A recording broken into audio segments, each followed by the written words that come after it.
Dito yung harvestan yan eh. Dito dadaan yung mga isda niyan mamaya. Nandun nila piniskids eh. Ayun, yun pala sila. Puntahan natin dun sa kabila para pwesto tayo dito. Para makita natin yung mga nagdadala ng bukot na hinihila sa bangka kanina eh. Okay. Dito sila. Ayan sila.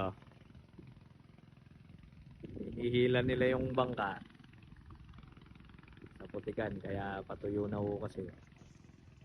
Tagalo din binobomba to halos 1 linggo, 2 linggo. Maluwang fish pan din kasi. Palibot ng puno ng saging.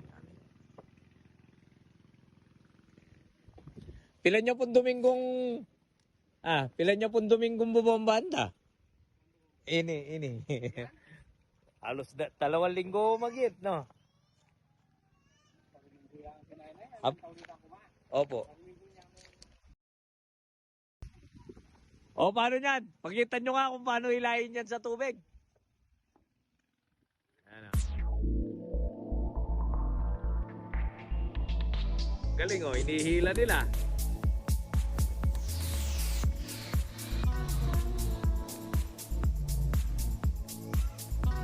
Okay, hila.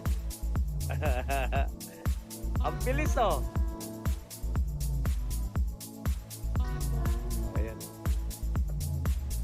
Ang dami mong suso dito sa paligid o. Alam mo maraming suso ito. No? May tubig pang marami. Tatanungin ko sa gaano karami nito para malaman natin kung kaya pang isolve yung mga bayan nila dito. Pre! Ikaw ang interviewin ko. Ilan yung tadya doon? Wala na.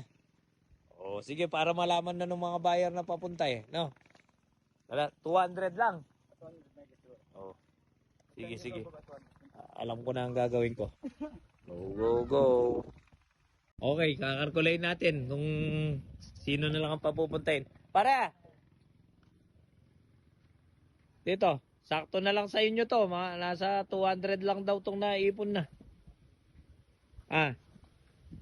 Magkape tayo. Ito pa yung pwede natin tawagan na pampuno dito. 200 na lang daw eh. Go.